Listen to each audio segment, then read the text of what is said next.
In this episode, Charles is joining us for another episode where we're going to talk about motivating employees. It is so key to be able to motivate your team. We're going to explore ways to do that, including some solutions that are outside of the box. Stay tuned, a lot to talk about.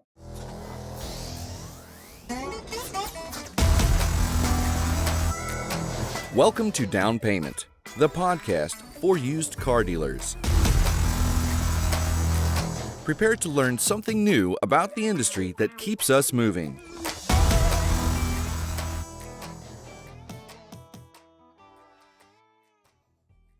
Check out all our podcast content on our social media channels. We are at Down Payment Podcast on YouTube, Down Payment Podcast on Instagram, and Down Payment Pod on X. Welcome back. In this episode, we've got Charles joining us to talk about employee motivation, motivating factors, things that you can do to motivate your team. And in this talk, I really want to talk about the stuff that's more than the superficial. Truly, how do you motivate your team to go miles for you? Some important stuff. Charles, welcome back to the show. Oh, I'm glad to be here. Glad to be here, that's for sure. Especially talking about one of my favorite topics. It is. For this, I had to have you on the show. We've talked about this a lot, and you and I kind of have not the traditional car dealership take on what motivates employees. I think you're right. I think that a lot of times people think that money is the motivator.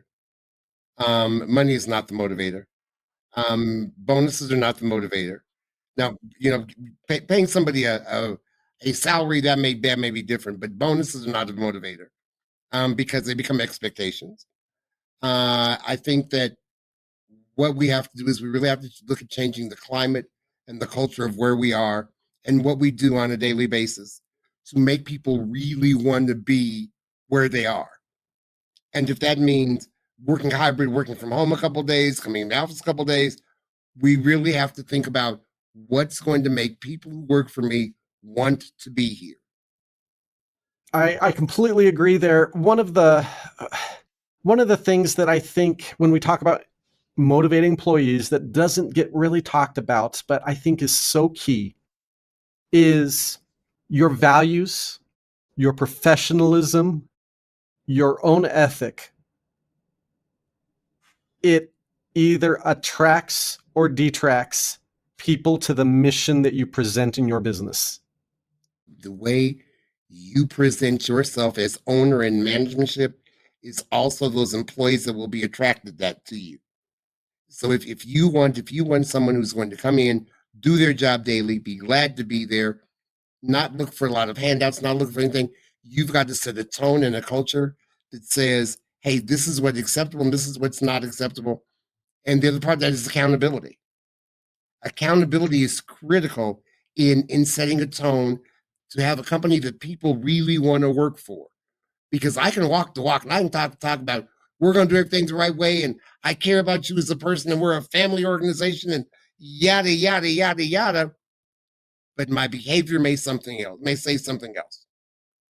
And if my behavior says something else, then whatever I say doesn't matter.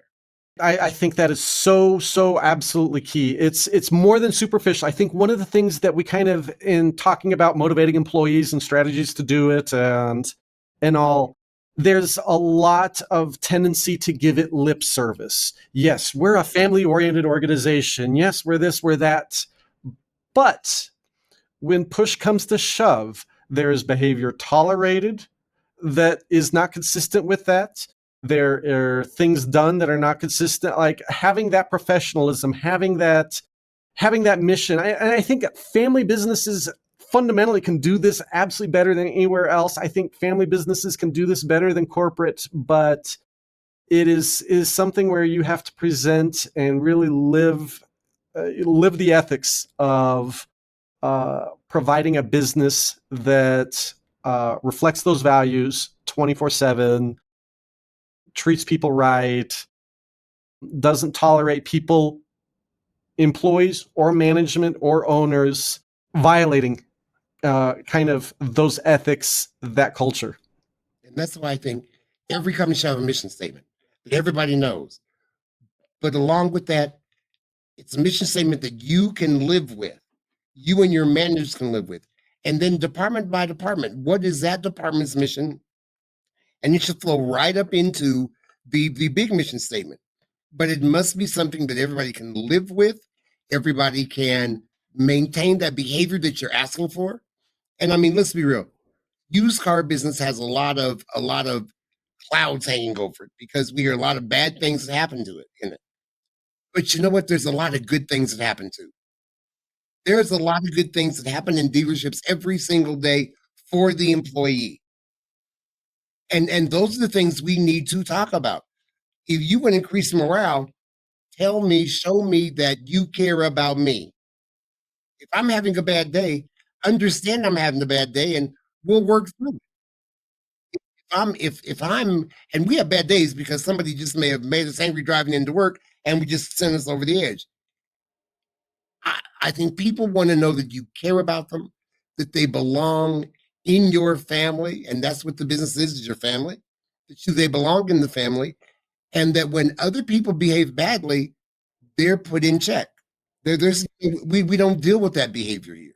And what I think is that if you're a number one performer, if you're a top salesman, a top collector, you do things well, the people say, oh well, that's just him and we can deal with it. Well, what you're doing is you're showing the rest of the people how to be the best you can be.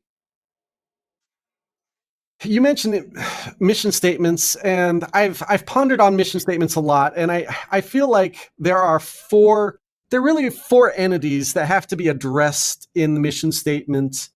I think that mission statements are a great example of something that can be so superficial.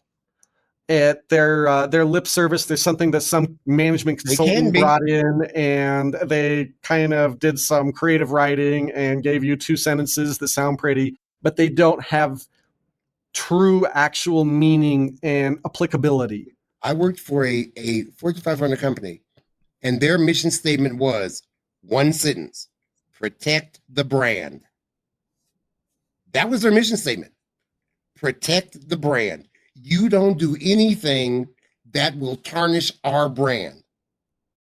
Now, is that a superficial mission statement? Absolutely not. I like that Because one. if you did anything to tarnish the brand, there were repercussions that came from it. So I don't think we have to go into a lot of the lottie dottie dee dee dees. One simple statement that says protect the brand. The statement that then my department's was make sure your endeavors are pure. Real simple. Whatever you try, make sure it's the right thing to do. And so that fit very well into protect the brand. I like that. I like that. I mean, protect It the doesn't brand, have to be honestly. flowery. It doesn't have to be, we believe that it doesn't have to be that. Very short, very simple. If your mission statement is we're here to make a buck and we'll do that by whatever means necessary, at least make that your mission statement and adhere and live to it. And look out for what it attracts. Exactly. Exactly. So I think when you talk about mission statements, when you talk about what your company's mission is, it's not the flowery superficial things. It's one of those things that you will live through, you can work through, and you can carry. Because I see, businesses operate at a junction, as I see it, with, there are four entities that all have to be basically reinforcing each other.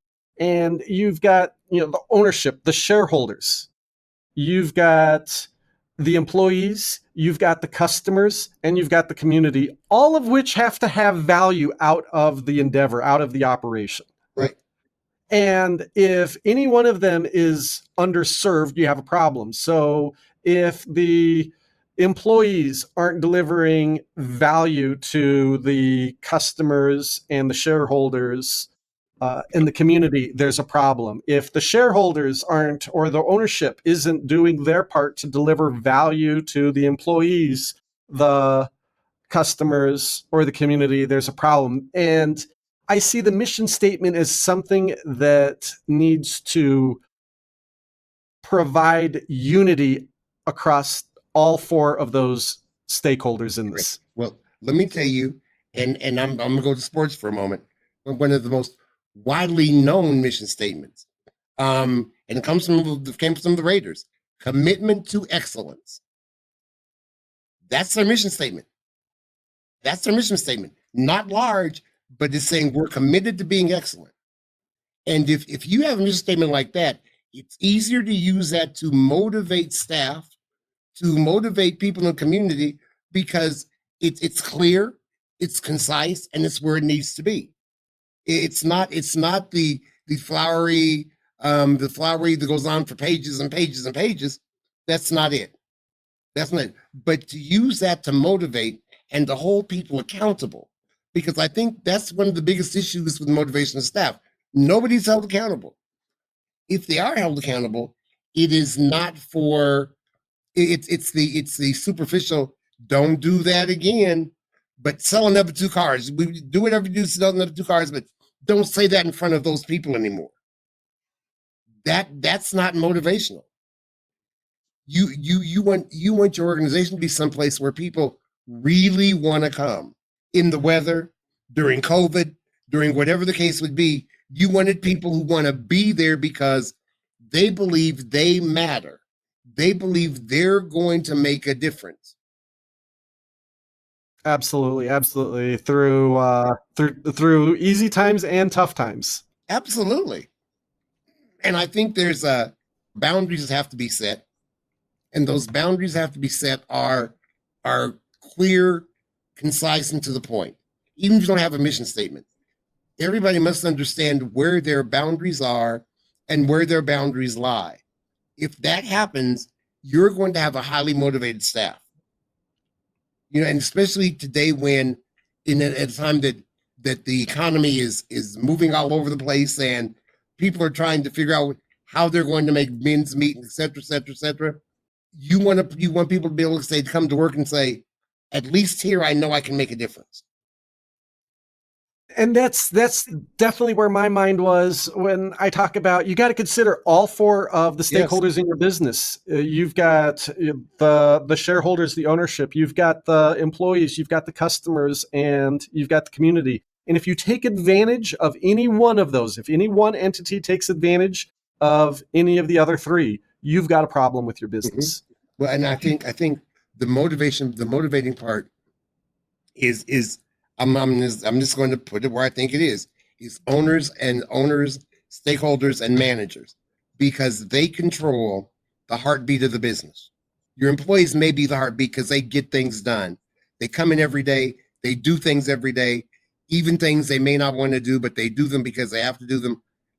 If they're not showing appreciation, and that could be a good job, if they're not shown, I appreciate you being here, then you know what? They may not want to be there anymore. And they're just coming to work because, it's a paycheck. And it's a sad thing to watch from somebody go from a highly motivated person to somebody who is just there to get their paycheck or waiting for the next thing to come along. Yeah. If you can keep that highly motivated person motivated, and I'm going to tell you, in a time like this, where people are struggling day to day, maybe a bonus every now and then is not a bad thing. I think money may be the motivator. If you use it correctly, guess what? It's going to be the proper motivator. I can certainly see that. A lot to ponder on. I really appreciate it, Charles. Any final thoughts on motivation? Oh, it's one of the toughest things to do, but it's one of the easiest things to do. You just have to say, what do I need to do to make them want to be here and perform at their best level? Well, for our dealers listening, we hope that we give you a lot to ponder about on this. And with that, we hope you can go sell some cars. It's been another episode of Down Payment. Check out our podcast on all our social media channels. We are at Down Payment Podcast on YouTube, Down Payment Podcast on Instagram, and Down Payment Pod on X.